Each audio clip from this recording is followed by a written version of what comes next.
నిన్న కల్కి ట్రైలర్ చూడడానికి సంజయ్ 70mm థియేటర్కి వెళ్ళా. క్రౌడ్ ఎక్కువగా ఉందని ట్రైలర్ వేయకుండానే లాఠీ చార్జ్ చేసి మరి వెనక్కి పంపేశారు అనుకున్నది వేరే విషయం. ఇక ఇంటికి వచ్చి ట్రైలర్ చూశాక మాటలు లేవు, మాట్లాడుకోవడాలు లేవు. ఇప్పుడు ట్రైలర్ చూసాం, ఒక్కటే మాట అండి, హృతిక్ రోషన్ ఎందుకు పనిచేయడు? ఆ విజువల్స్ ఏంట్రా బాబు, ఇక మైండ్లో అలానే తిరుగుతున్నాయి. మీకు తెలిసి తెలియని ఇంకొక మైండ్ పోయే న్యూస్ ఏంటంటే కల్కి టీం 2 ట్రైలర్లు ప్రిపేర్ చేసి పెట్టుకుంది. అందులో ఒకటి మార్నింగ్ లీక్ అయింది, ఇంకొకటి ఈవినింగ్ వదిలేరు. ఆ లీక్ అయిన ట్రైలర్ని లాస్ట్ వీక్లో రిలీజ్ చేస్తారు. నేను 2 ట్రైలర్లు చూసాను అనుకుంటుంది వేరే విషయం. అంటే హలో ఎవ్రీవన్, ఎలా ఉన్నారు? ఈ వీడియోలో కల్కి ట్రైలర్ గురించి ఇన్డెప్త్గా మాట్లాడుకుందాం. ఇంతకీ మీకు ట్రైలర్ ఎలా అనిపించింది కింద కామెంట్స్లో చెప్పండి. అలానే ఇలాంటి మరిన్ని వీడియోస్ కోసం మన ఛానల్ని సబ్స్క్రైబ్ చేసి బెల్ నోటిఫికేషన్స్ ఆన్ చేసుకోండి. ఆల్రెడీ కల్కి మీద 3 వీడియోస్ చేసాం.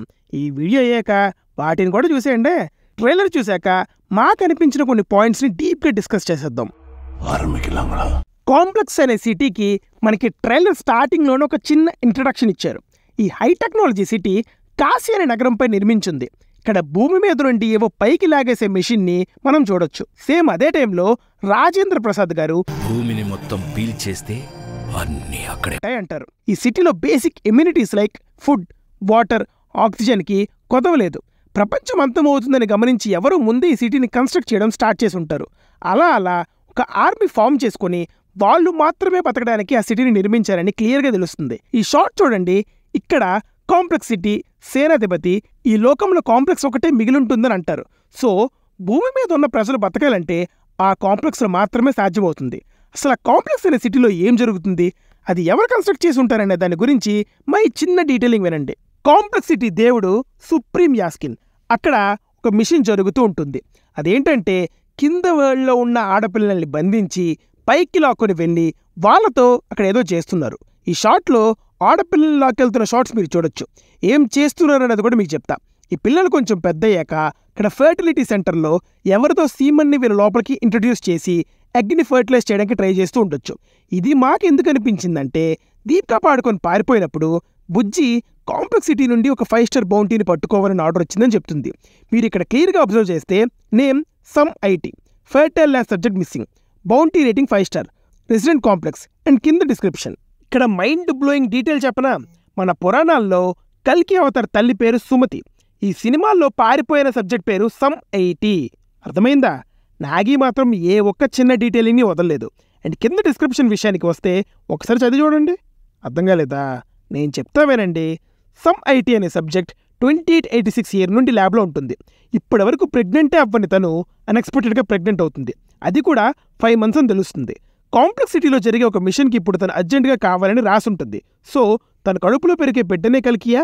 తన ఎగ్స్ ఫెర్టిలైజ్ అవ్వడానికి యూజ్ చేసిన సీమన్ ఎవరిది?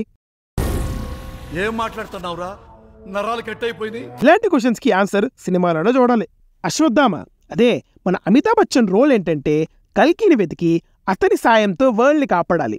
సో ట్రైలర్లో చూపించిన దాని ప్రకారం అశ్వత్థామ దీపికాని ఆ ల్యాబ్ నుండి తప్పించి తనని సేవ్ చేయడానికి చాలా ట్రై చేస్తూ ఉంటాడు.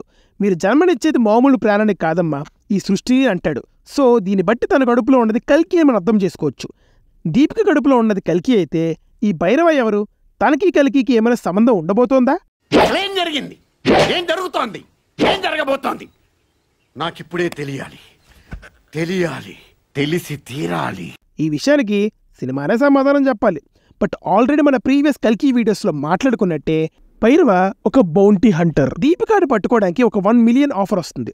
అలా తనని పట్టుకోవడానికి వెళ్ళిన భైరవకి అశ్వత్థామ ఎదురవుతాడు.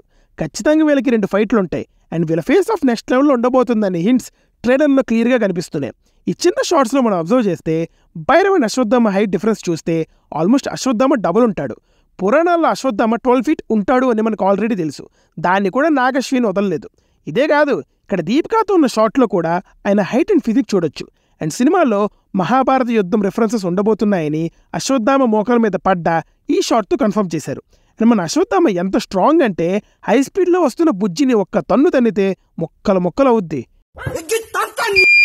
నెక్స్ట్ కమల్ హాసన్. మనం కాంప్లెక్స్ అనే సిటీ గురించి మాట్లాడుకున్నప్పుడు సేనాధిపతి కాంప్లెక్స్ ఒకటే మిగులుతుందని అంటాడు కదా. ఆ వెంటనే మనకి ఒక్కడే దేవుడు, అతనే సుప్రీం యాస్కిన్ అంటాడు. ఆ సుప్రీం యాస్కినే కమల్ హాసనా? Mostly yes. ఆ సిటీ కన్స్ట్రక్షన్ కూడా ఆయనే స్టార్ట్ చేసి ఆర్మీ ఫామ్ చేసి ఉండొచ్చు. అండ్ కమల్ హాసన్ గారిని కరెక్ట్గా అబ్జర్వ్ చేస్తే బాగా పండిపోయి రేపో మాపో పోయేలా ఉన్నాడు. ఆయన ఫోరెట్ మీద మెరుస్తూ ఒక లైన్ ఉంటుంది. మేబీ ఈయన డీఏజింగ్ అవ్వడానికి, అంటే యవ్వనంగా అవ్వడానికి ఆ ఫర్టిలిటీ సెంటర్లో ఈయన కోసం ఏదైనా ఎక్స్పెరిమెంట్ చేస్తూ ఉండొచ్చు. బట్ ఇక్కడ ఇంకొక థియరీ కూడా ఏంటంటే, ఒకవేళ మనం సేనాధిపతి అనుకున్న అతనే సుప్రీం యాస్కిన్ అయితే కమల్ హాసన్ ఎవరనేది కూడా ఇంకొక మైండ్ బ్లోయింగ్ పాయింట్. నేను మరీ అంత ఎదవలా కనపడుతున్నానా? ఓ మాదిరిగా కూడా కనపడలేదా? ఇవన్నీ ఒక సైడ్ అయితే, పశుపతి అండ్ అతని టీం ఇంకో side. Bujji and Bhairava web సిరీస్లో చూపించినట్టు వాళ్ళంతా కలిసి దేనికోసమో వెతుకుతూ ఉంటారు. అది ఏంటి అనే ఒక క్వశ్చన్ మిగిలిపోయింది. కాంప్లెక్స్ నుండి వచ్చిన వెహికల్స్ని పశుపతి టీం అటాక్ చేస్తుంది. బుజ్జి అది రెబల్ ఏరియా అని చెప్తుంది. బుజ్జి కాంప్లెక్స్లో నుండి వచ్చింది కాబట్టి అక్కడ ఉన్న కొన్ని సీక్రెట్స్ అయినా బుజ్జికి తెలిసి ఉండొచ్చు. వాటిని మన భైరవకి రివీల్ చేస్తుందా? సిచ్యువేషన్ తగ్గట్టు చేస్తూ ఉండొచ్చు. బుజ్జి అండ్ భైరవ సిరీస్ ఎండింగ్లో ఒక పిల్లాడు అండ్ తన చెల్లి ఆ గొడవల్లో ఏదో ఎక్స్పెరిమెంట్ చేస్తున్నట్టు చూపిస్తారు. ఆ ఎక్స్పెరిమెంట్తో ఫ్యూచర్లో భైరవకి ఏదైనా హెల్ప్ చేస్తాడా అనేది ఇంకో క్వశ్చన్. ఇంకో క్యారెక్టర్ కూడా ఉంది. ట్రైలర్ చూస్తే దిశా పటాని హీరో వెనకబడే క్యారెక్టర్లో ఉంది. బట్ అది అక్కడితో ఆగిపోకుండా క్లైమాక్స్ వరకు క్యారీ అయ్యే మంచి పే ఆఫ్ ఇస్తారని నాకు అనిపిస్తుంది.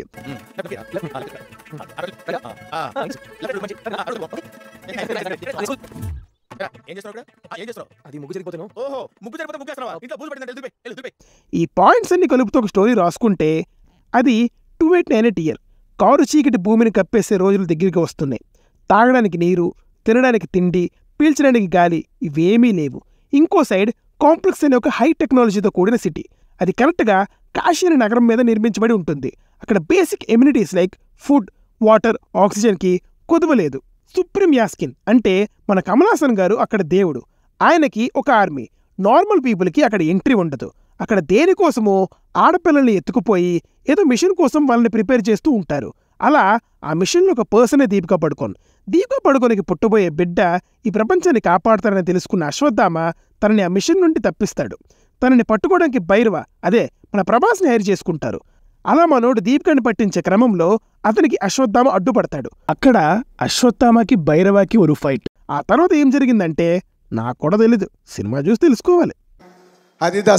ఇప్పటి వరకు ఈ వీడియోలో చెప్పిన పాయింట్స్ అన్ని ట్రైలర్ మల్టిపుల్ టైమ్స్ చూసి మా టీం మెంబర్స్తో డీప్గా డిస్కస్ చేసి ఆ పాయింట్స్ అన్ని స్క్రిప్ట్గా రాసి మీకు ఇలా వీడియోగా ప్రజెంట్ చేసాం. 1-2 మిస్టేక్స్ ఉంటే నవ్వుకోకుండా మీ point of view with explanation కూడా కింద కామెంట్స్లో చెప్తే మీ నుండి కూడా మేము నేర్చుకుంటాం. జూన్ 27వ తారీఖున కరెక్ట్గా 7ంటికి కల్కి రివ్యూతో మీ ముందుకు వస్తాం. అప్పటి వరకు ఈ వీడియోని లైక్ చేసి సబ్స్క్రైబ్ చేసుకొని గంటను కొట్టి అప్పుడప్పుడు మేము పెట్టే వీడియోస్ చూడండి. Until the signing of Team Movies for you. Bye. Thank you.